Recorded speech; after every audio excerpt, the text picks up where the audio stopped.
在我的22岁生日这天，顾照一身得体的黑色西装，微笑着站在我身边。他手举酒杯，面对前来敬酒的宾客，不卑不亢，言语得体大方，一举一动堪称完美。在场都心知肚明，他是我尚未公布的未婚夫，一个被顾家放弃，又被我家收留培养的幸运，不知引得多少人在背后眼红。而这正是我多年攻略的结果。如今我离攻略成功只差一步之遥。在一会儿的生日会上，我会宣布股权转让书，将个人部分股权转让给顾照。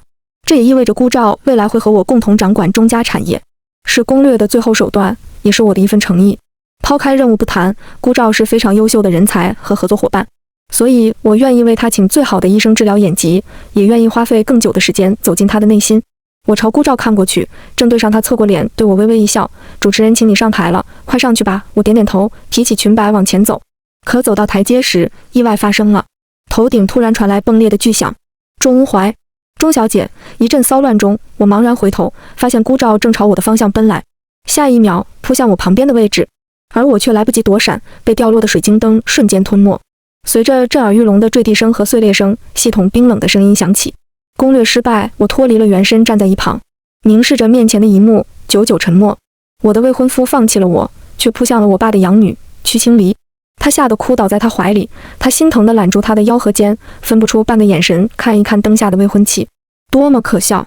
我忍不住扯了扯嘴角，或许自己忙前忙后，还把股份双手奉上的模样，只是人家两位背后讥笑的谈资罢了。失败了会怎样？我问系统。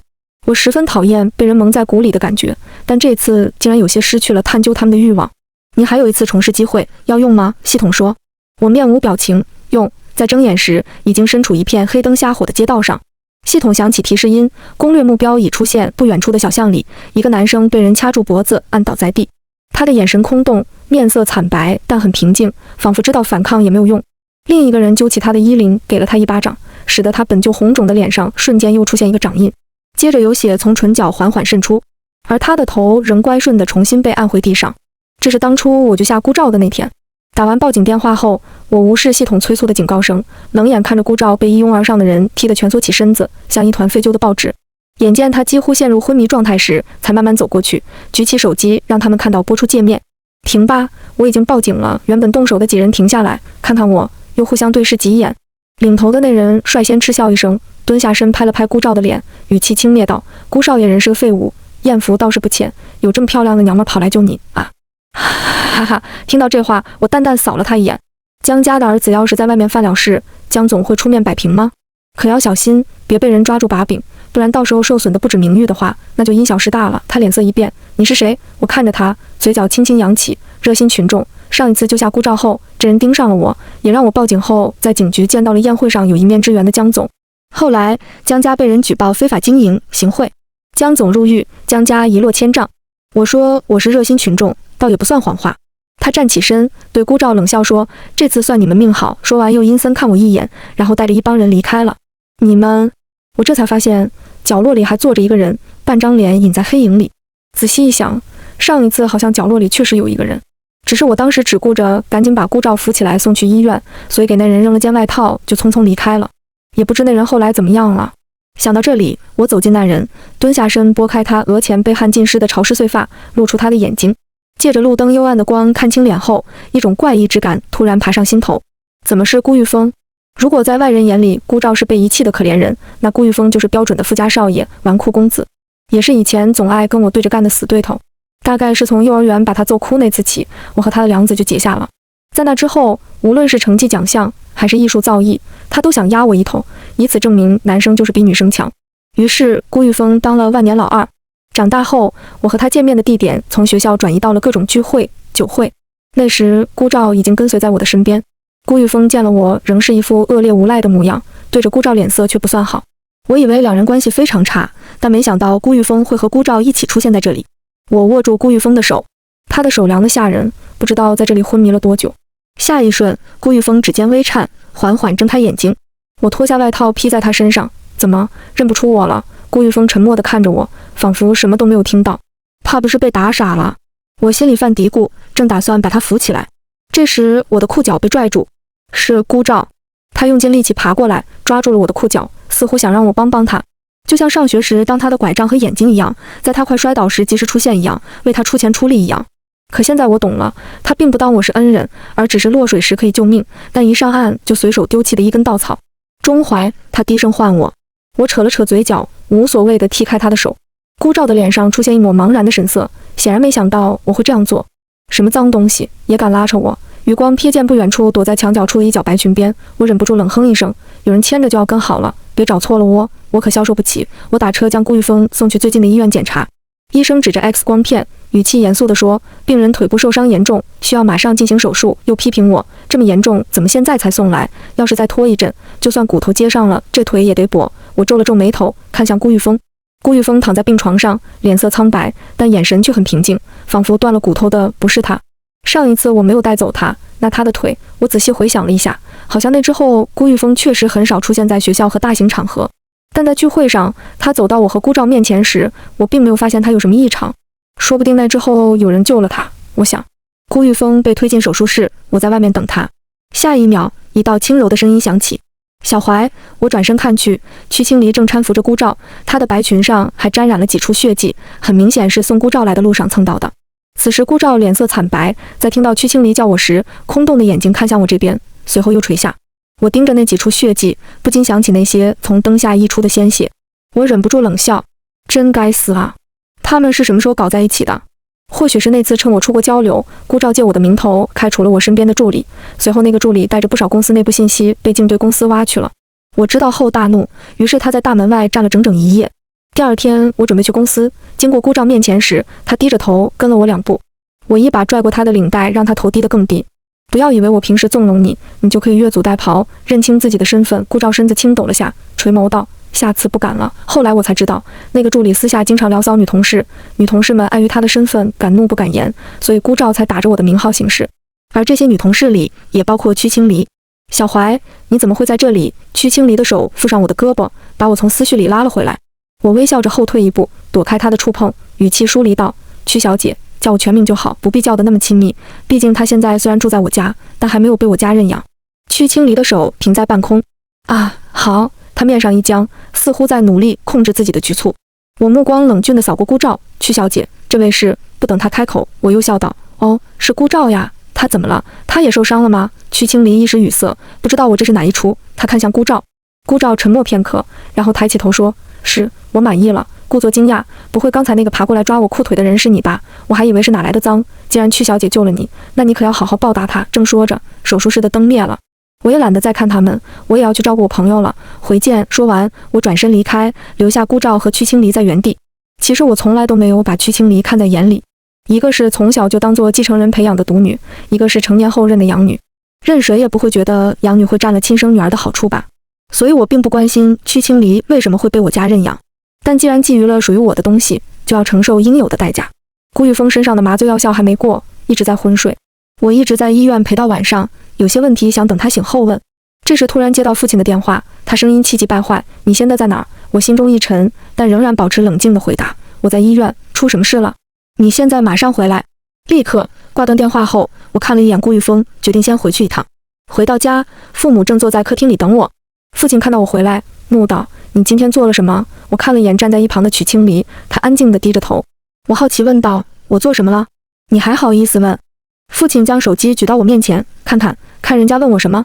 问我生的好女儿是不是最近跟老男人走得比较近？今天见你在医院忙前忙后照顾人，明里暗里说你被人包养了。从什么时候开始的？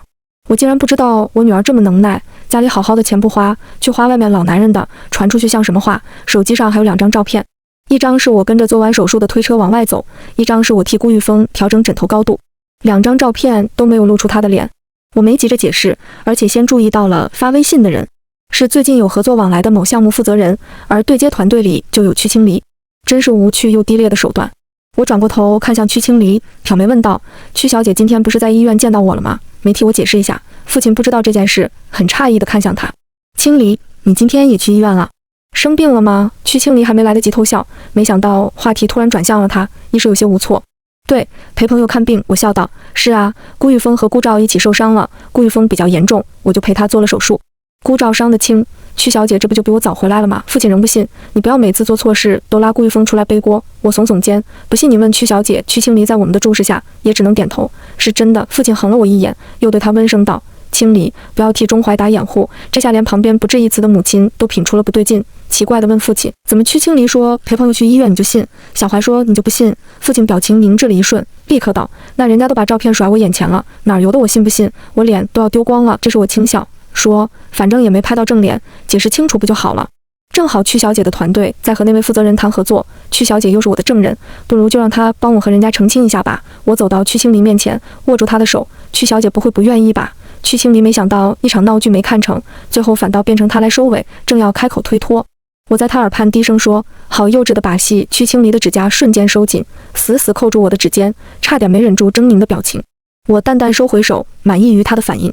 一个一眼就能看透的对手，没意思。父亲思索片刻，拍板说：那就让清离来解决这件事吧，不能让这件事再传播下去，影响到接下来的晚会。我重新回到医院，顾玉峰已经醒了，他靠在枕头上，看着那条受伤的腿，不知在想些什么。看到我走到他面前才回神。你怎么又回来了？他声音有些沙哑。我给他倒了杯水。怎么回事？受个伤至于这么消沉吗？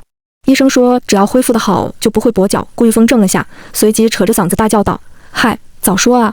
老子一睁眼快被吓死了，又成了我印象中吊儿郎当的模样。我有些无语，同时放下心来。说吧，那天为什么会在那里？我坐在床边的椅子上看着他。顾玉峰喝了口水，耸耸肩。我还想问你呢，你怎么会在那里？我是为了救你。我没好气地说。救我？顾玉峰嗤笑。是救顾兆吧？我微微皱眉。顾玉峰冷哼一声，没再扯开话题，说道：你知道我家里情况吧？最近底下又有人开始搞小动作，家里那些老东西们昏了头，睁一只眼闭一只眼，只顾颐享天年，迟早要出事。没办法，只能我自己上。这次是办事的过程中动了江家的蛋糕，他才派他儿子来教训我的。上一次我没有听说过的事，只知道顾玉峰逐渐掌握了顾家的实权。原来从这时候开始就已经有了苗头。那顾兆怎么在那里？我问。他闻着胃过来的。顾玉峰冷笑一声，想靠着为救我受伤这件事博取顾家的一点关注罢了，这倒是我没想到的。看来当初我就下顾兆，以为会在他那里刷足好感，却不知反而阻碍了他的路。我叹了口气，那你现在打算怎么办？顾玉峰眼神一冷，首先是要想办法把江家搞下去，否则后面办事都会受牵制，搞掉江家吗？这不正是我的手笔？我略微想了想，随即笑起来，交给我吧。你要帮我？顾玉峰挑眉。我盘算着心里的计划，淡淡道：不只是帮你，也是帮我。公司30周年晚会当晚，前来的都是本市的名流大鳄，就连在国外休养的前董事长，也就是我爷爷，也被接回国，专门来参加这次晚会。我给顾家送了一张请帖，却没想到来的人是顾玉峰。更让我没想到的是，曲清离把顾兆带来了。上一次顾兆内心极度缺乏安全感，直到我请人治好了他的眼盲，他才肯在公众视野下露面。这次竟愿意来，真爱果然是真爱。曲清离一来，就像个花蝴蝶一样，带着顾兆到处跟人打招呼，俨然一副主人模样。父亲看在眼里，眼神中多了几分欣慰，就连有些客人都误会了，问父亲什么时候又多了一个女儿。我心中冷笑，面上仍不动声色。倒是等曲清离和顾兆落座后，顾玉峰先忍不住嘲讽道：钟家这么重要的晚会，来宾也该好好把把关，别从哪儿来的东西都能上桌，这一桌都是个家的少爷千金。顾玉峰的纨绔名头无人不晓，与我之间的敌对关系以及顾兆的身份，大家心里也都明镜似的，一时没人敢接话。我早就习惯了顾玉峰夹枪带棍的风格，悠悠喝了口饮料。曲清离却是第一次听这么直接的嫌弃，嘴角都僵硬了，但还是强装镇定道：顾先生，顾兆是我请来的，有什么问题吗？第一次见上，赶着对号入座的，已经有人憋不住笑出了声。大家都等着看他们两人的笑话。我目光落在顾兆身上，顾兆的脸色有些难看，却突然叹了口气，然后摸索着举起酒杯，对着顾玉峰的方向说：我本来是没有资格参加这种场合的，托曲小姐的福，今天有幸和大家坐在一个桌，是抬举我了，我自罚一杯，希望不要扫了大家的兴。说完，顾兆将杯中酒一饮而尽。放下酒杯后，又继续说道：如果有什么冒犯了顾少的地方，我在这里向您道歉。他的姿态放得很低，让在场的人都有些惊讶。我感觉有些异样，这种从容淡定可不是这时候的顾兆能做到的。我眯起眼睛盯着顾兆看了一会儿，笑吟吟开口对顾玉峰说：不用担心，有些不该来的人留也留不住。顾兆脸色瞬间变得惨白，曲清离更是坐立不安。顾玉峰满意了，冷哼一声，没再说什么。一家斗嘴眼看上升成两家纠纷，其他人见状赶紧岔开话题，聊起了其他八卦。过了一会儿，我起身去洗手间，出来时看到顾兆站在走廊的窗边，身边没有曲清离。他缓缓朝我走过来，露出一个淡淡的微笑：我在等你，我并不打算应声。他有些失望，随即又开口：过几天就是我的生日了，你还记得吗？这是他在试探我。顾兆是被他妈偷生下来之后丢在顾家门外的，所以没人知道他的生日，也没有顾家人愿意给他过生日。是我后来给他选了一个日子，每年给他过生日，但这件事现在还没有发生。我打开系统查看攻略值，发现数值不知道什么时候直接升到了 99%， 他果然也重生了。我忍不住伸手按上他肩膀没痊愈的伤口，当初是我每天替他换纱布，每一处都在哪里我一清二楚。听到他的闷哼声，我才笑着开口：“私生子没有资格过生日哦。”顾兆错愕地抬起头，呼吸一滞：“既然你也回来了，那就瞧好了，给你的东西你不珍惜，那可就什么都没有了。”顾兆这次仍然错过了讨好顾家的机会，无非是想从我这下手，让我再帮他治好眼盲。只要帮他治好了眼盲，他就有翻身的希望。可他现在知道，我对他已经产生了深深的恨意。这次没有我赠予的光环，他会怎么做呢？利用屈清离对付我吗？我很期待。回座后，顾玉峰瞥了我一眼。别忘了他现在是屈清离的人。我奇怪地看他，用你提醒。切，他一脸嫌弃，你明白就好。我笑道，别急，等会儿有好戏看。顾玉峰闻言，瞟着没看我，似乎对我的话充满了好奇。这时，主持人已经开始介绍。接下来，我们有请中氏集团的千金钟怀小姐上台发言。我走上台，接过主持人的话筒。感谢大家莅临今天的晚会，在这里我代表全家人宣布一个好消息，希望与大家同乐。那就是我妈妈决定认养屈清离小姐为干女儿。话音刚落，台下一片哗然。所有人都听过一些八卦和传闻，知道父亲和屈清离有些不可言说的联系，令他们没想到最后却是母亲认养干女儿。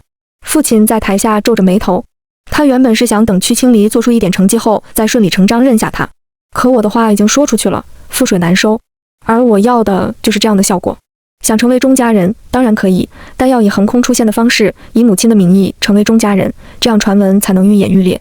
下面请我妈妈和屈清离小姐上台。屈清离也没想到会有这么一出，但紧接着她的喜悦就溢于言表。成为钟家人是她的目标，哪怕是母亲认下了她。母亲噙着笑把她抱在怀里，清离，以后我们就是一家人了。这时顾玉峰站起身来，带头鼓掌道：“恭喜钟太太！”其他人见状也纷纷跟着鼓掌，一时间屈清离成了全场的焦点。我和母亲遥遥对视，彼此都看见了眼中的笑意。母亲不是只是禁欲的富家太太，从前她睁一只眼闭一只眼，反正屈清离影响不了我的地位。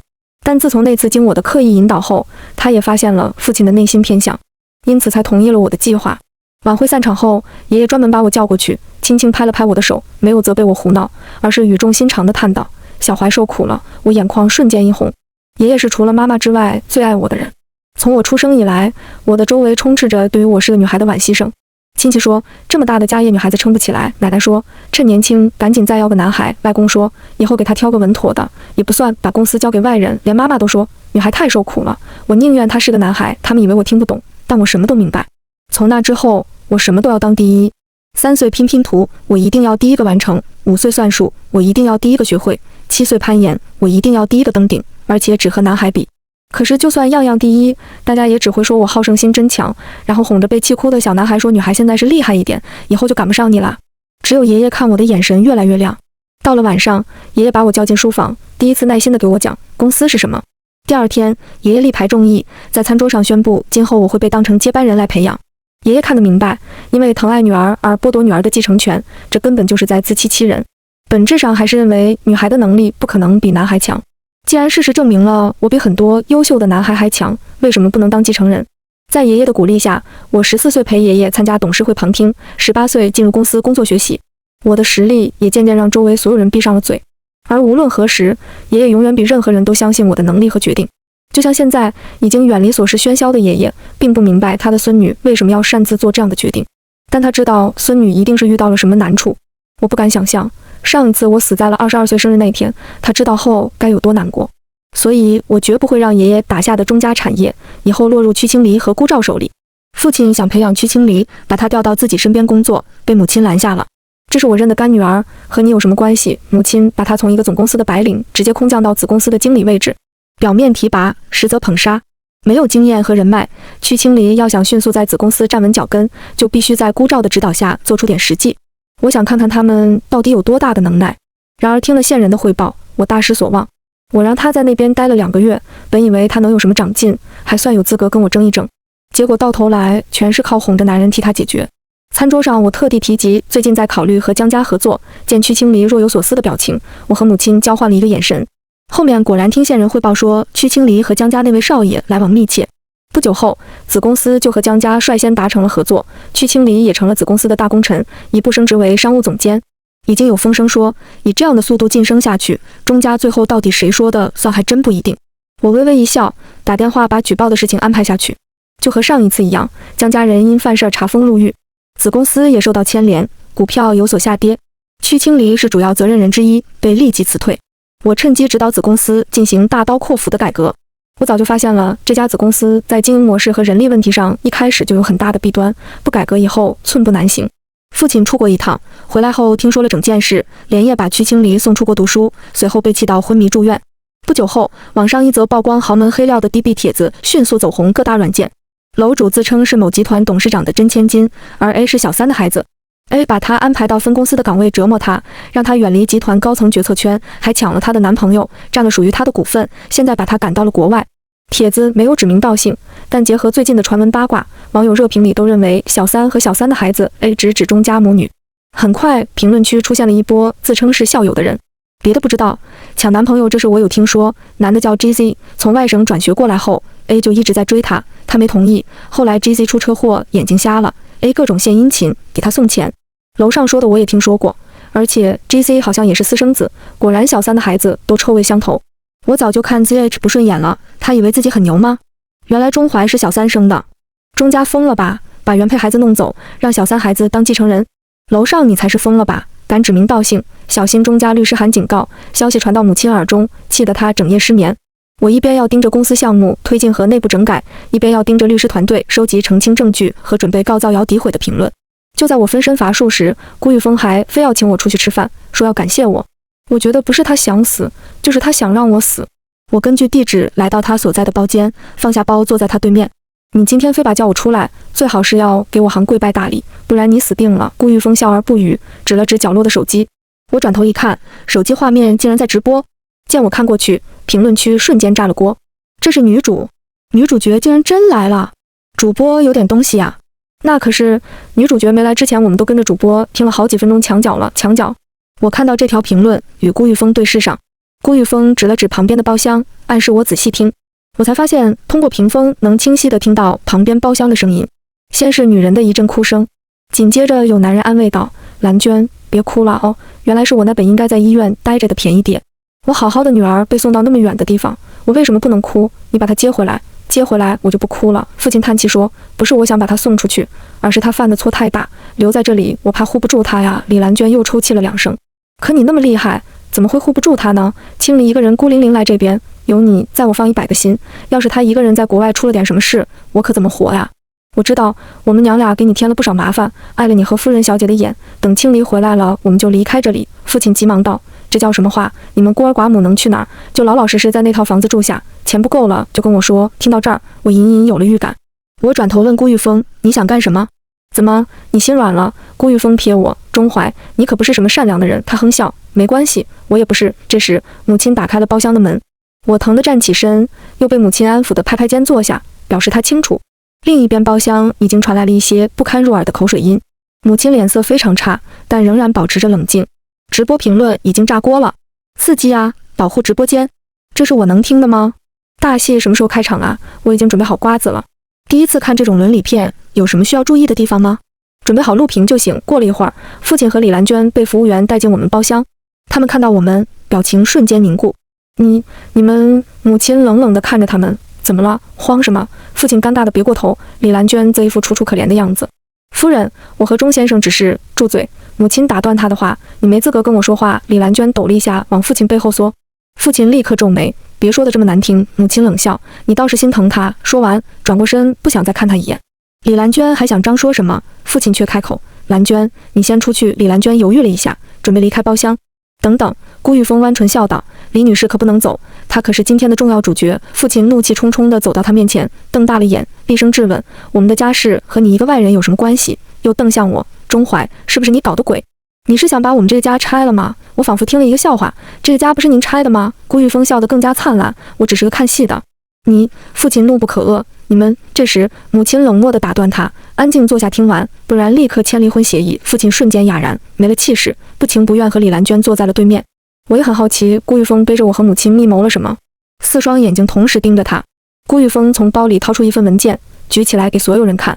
这是一份亲子鉴定，他说报告显示曲清离和钟总没有血缘关系，我有些错愕。我也托人去做了鉴定，但还没拿到结果。他什么时候搞到的？除了我，在场没有人惊讶。父亲的脸上甚至浮现出一种坦然和惋惜。我一直以为她是父亲的私生女，结果她竟然不是，她甚至没有和我争夺家产的时候权利。太可笑了！一个男人该有多深情，才能对小三的女儿比对自己的亲生女儿还用心？直播评论区刷过一片，曲清离不是钟家人生的，那帖子里楼主说自己是真千金，就是骗人的呀。但也不能证明谁是小三，钟太太是小三上位也说不定。是啊，小三上位的事也不少见。这边父亲冷着脸讽刺我们道：清离当然不可能是我的孩子，我和兰娟没什么，我没有出轨。但有些事钟总恐怕不知道吧？顾玉峰笑道。父亲怔愣一瞬，李兰娟的脸色逐渐苍白。顾玉峰挑眉，保持微笑。据我了解，钟总每次出差，李兰娟女士都会去同小区一位王先生家过夜。没过多久，李兰娟女士发现自己怀孕了。这是当年医院的缴费记录，上面有缴费日期。李兰娟女士以怀孕为要挟，逼王先生娶自己。王先生不同意，两人发生争执，王先生失手打伤了她。这是当时的立案记录。要挟不成，在钟总出差回来后，她试探过钟总的态度，在反复确认钟总没有和她结婚的打算后，果断转头嫁给了追求她多年的小有资产的男人。在与钟总恋爱期间，李女士在外一直维持单身人设，与钟总提出分手时，李女士是已婚的状态。这是查询到的婚姻证书。顾玉峰一连甩出好几张证明材料，每甩出一张，父亲的脸色就阴沉一分，他咬着牙忍着巨大的怒意，而李兰娟早已开始瑟瑟发抖。李女士来投奔您时，是不是说她的丈夫去世了，他们母女相依为命，走投无路，才来求您帮忙？但事实是，她那接盘的丈夫发现了女儿不是自己亲生的，和李女士离了婚，现在已经再婚。这是法院判决书。顾玉峰将判决书往前轻轻一推，笑道：您过目。父亲颤抖着手翻看桌子上的一叠文件，越看脸色越铁青。直播评论区的观众们也被这突如其来的轰炸式爆料惊呆了，太炸裂了。所以李兰娟是几日恋爱劈腿，找老实人接盘，撒谎骗钱，当小三于一身是吗？总结完美。我以为原来的爆料已经够狗血了，没想到真实情况更抓马。李兰娟已经完全崩溃，捂着脸痛哭流涕。这不是真的，他骗你的，他骗你的。顾玉峰耸耸肩，钟总可以自己去查证，很好查的。至于钟总为什么这么多年来不查嘛，不知道是完全信任初恋呢，还是本身就对如今的关系心虚呢？你到底想干什么？父亲捂住心口，颤抖着声音问道。母亲从一开始就没有再给过父亲一个正眼，只偶尔抬手擦一下眼角。顾玉峰看向我，意思是我有没有想说的。我沉默着，半晌苦笑一声。爸爸，你嫉妒吗？爷爷没有用心培养你，反而跳过你，把心思全部花在我身上，自己的女儿比自己有能力，你是恨我的吧？不然我永远理解不了为什么我这么优秀，却得不到您的一个笑脸。为什么在我当初修改了公司规划时，您看我的眼神冷漠到仿佛在看一个仇人？我以为您不喜欢对孩子笑，但不是的。曲清离来我们家的那天，您笑着过去拥抱了她，说她长得和她妈妈一样漂亮。久父亲又进了医院，听说清醒后见旁边是哭哭啼啼的李兰娟，直接给了她一个耳光。母亲听后没说什么，只是派人把早就拟好的离婚协议给她送过去。直播视频在网上传得沸沸扬扬，通过各种途径和柠檬头、手书、剪辑等各种形式讲述着那段精彩故事。有人仍不满意，询问抢男朋友又是怎么回事。我用大号发了一条微博回应此事，债主和欠债人的关系，追债中。几天后，顾兆在公司楼下发疯，我让人把他带上来。此时的他已经和曲清离失去了联系，没人再给他当送钱的冤大头，房子很快到期，他即将无家可归。而我准备告他的法院传票正好交到了他手上，这让他彻底破防，开始发疯。他先是跪下求我，我错了，我知道你怨恨我，我真的知道错了，你放过我吧，求求你了，我来世给你当牛做马报答你，只要你别让我还钱。见我始终不为所动，于是站起来破口大骂，你送出去的东西凭什么要回去？是，当初我是拿了你的钱，那不都是你死乞白赖非要给我的，我求你给我了吗？你仗着给我花了点钱治眼，天天对我吆五喝六，你给过我尊严吗？你尊重过我的人格吗？你每次甩给我张卡，就像打发乞丐一样，我难道还要三跪九叩感谢你的大恩大德？听得我都气笑了。我走过去戳着他的肩膀，高声道：我平时让你给我端个茶倒个水，就是吆五喝六了。甩给你的那张卡里有20万，让你端茶倒水，委屈你了吗？我侮辱了你的人格，你大可以把钱甩我脸上，维护你那高贵的人格，说你看不上我的臭钱。但你拿着我的钱，还想我和你平等相待，对我颐指气使，凭什么？凭你脸皮厚，在叫人把他赶出去之前，我甩给他一巴掌。找个街头住着，等法院传唤吧。股东大会结束后，父亲的部分股份转让到我名下，我成了企业实质上的掌权人。等所有事情尘埃落定，我约了顾玉峰见面，想当面感谢他，也有一些关于那天的疑惑想问他。顾玉峰来得很早，意外地穿着很正式的打扮，仿佛第一次见一样。在我坐下后，他笑着一脸灿烂：“你好，钟怀小姐。”我正想问他又犯什么病，突然一声清脆的提醒声响起：“攻略进度100%，恭喜达成攻略任务。”番外：顾玉峰篇，钟怀是顾玉峰的克星这件事，他从小就知道。5岁之前，顾玉峰就没输过；5岁之后，顾玉峰遇到钟怀就没赢过。顾玉峰还记得那天是散打课，在他击倒面前的对手后，余光看到老师领着一个穿白裙子的女孩进来，他就远远地站在一旁看他比赛。等他打败最后一个男孩后，他穿好护具站在我面前。顾玉峰提醒他，女生打不过男生的。他调整了一下拳套，试试才知道，结果顾玉峰被他打得痛哭流涕，嚷着他根本不是女的，他一定是个男的。他蹲下来，脸上是毫不掩饰的嫌弃：“你是傻子吗？我妈妈说女生变不成男生。”从此，顾玉峰单方面和钟怀结下了梁子。他发誓总有一天要让钟怀哭着叫他老大，但等来的却是钟怀在各个方面的全面碾压，甚至14岁的钟怀被钟老爷子正式向外界宣布成为未来接班人时，顾玉峰因为捣乱课堂纪律在家中罚跪。顾玉峰的爷爷恨铁不成钢地戳着他的脑袋，痛心道：“老钟天天在我面前炫耀他那个宝贝孙女，你这混小子能不能给我争口气？”他不服气地想，钟怀那丫头片子根本不是女人，她就是个变态。但有一天，变态哭了，顾玉峰吓坏了。钟怀能哭，就像是女娲说这破天不补也罢。他其实隐隐有听到一些风声，说是因为钟怀的父亲还没上位，钟老爷子就定了钟怀一个女孩为接班人，因此钟怀的父亲特别不喜欢他。现在钟老爷子去了国外定居，钟家只想让钟怀打江山，但不想他守江山。见他静静站在窗边默默流泪，顾玉峰犹豫了半天，最后还是忍不住上前：“那个需要我帮你的话，你就开口。”钟怀哭完就冷静下来了，他干脆的一抹泪水，靠别人是靠不住的，好东西只有靠自己抓在手里才算数。那一瞬间，顾玉峰仿佛惊醒一般，所有人都说钟怀锋芒毕露，浑身长满了刺。现在他知道了，这是一个女孩子想要越过重重阻碍，证明自己的必由之路，她必须要比一般人的盔甲更坚硬。顾玉峰的手放在窗台上，风吹过他垂下的头发，扫过他的手腕，微痒的感觉让他蜷缩了下指尖。过了一会儿，又不动声色地朝那边靠近了一分。他以为钟怀会这样一直骄傲下去，要把全世界的男人都打败，站在世界的巅峰当女王。直到孤照出现，钟怀的智商一下子就没了。他开始在孤照身边打转，在他身上砸钱。每次看到这一幕，顾玉峰总是嗤之以鼻，那么喜欢扶贫就去捐款啊，在学校泛滥什么爱心。看到孤照强忍着自尊心巴巴收下时，顾玉峰更烦了，装什么装啊，又穷又能装。尤其是孤照车祸失明后，钟怀更是仿佛失了智一样，圣母上身，出钱又出力，这可让有些看热闹的人开心坏了。嫁出去的女生就像泼出去的水，以钟怀这个劲头，看样子钟氏集团要改名换姓也说不定。顾玉峰气死了，孤照一个私生子，又脏又穷又瞎，他配娶钟怀？别说孤照了，谁有资格娶得了他？顾玉峰把钟怀身边从小到大出现的男人挨个想了一遍，最后愣住了。如果非要说一个，好像是自己。是啊，论长相、家世、能力，论相识的时间，论相知的程度，和钟怀最相配的，分明是自己。顾玉峰抱着头自我攻略了一夜。天亮后，他下了个决定，他要在顾家一步步掌权。第一步就是先把顾家洗白。顾家是做黑道起来的，顾玉峰想把顾家洗干净，哪有那么容易？那天他被江家的人撸到一处地方，揍到昏迷。顾照不知道从什么地方窜了出来，再然后他恍惚间听到了钟怀的声音。顾玉峰费力睁开眼，却只看见钟怀扶着顾照离去的背影。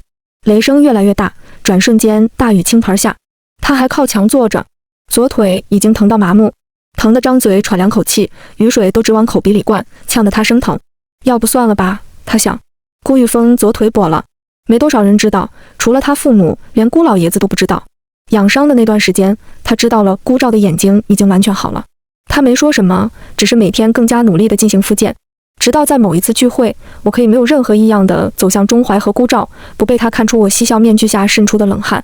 那天，钟怀挽着顾照的手臂，大方得体地交际于人群之中。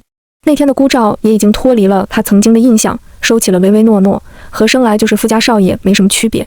而他现在连走路都费力，阴雨天更是疼到揪心。算了，他想。在顾玉峰彻底解决深藏多年的黑窝后，钟怀在22岁生日那天因被吊灯砸中去世。一开始，顾玉峰正常工作，正常参加宴会。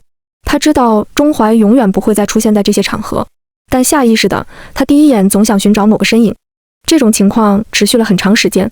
在这段时间里，他找出了那几个为了报复他而毁坏吊灯的残余，把他们送进了监狱。听完判决那天，顾玉峰又抱着头坐了一夜。第二天，开车横着撞向顾兆的车，攻略目标已出现。怎么认不出我了？顾玉峰睁开眼，看着眼前的人，耳边响起一道机械音：数据重新检测中，根据数据检测结果，攻略目标更改为顾玉峰。顾玉峰攻略进度为 99%， 请继续完成攻略任务，祝您成功。攻略目标生成中，根据数据检测结果，攻略目标为中淮，中淮攻略进度为 0%， 请开始完成攻略任务，祝您成功。顾玉峰喉咙沙哑地发出一声笑，压抑住哽咽。他一直在赢，不是吗？这一次总该让他赢一次吧。顾玉峰想起小时候玩过家家，明明他和中淮关系最不好，偏偏大家都喜欢看他们两个当新郎新娘。其他小朋友大声喊着一拜天地，二拜高堂，他们两个却有点懵，应该朝哪个方向拜？谁成想，如今的顾玉峰仍在苦恼同一件事，朝哪个方向拜，我能和中淮在一起。全文完。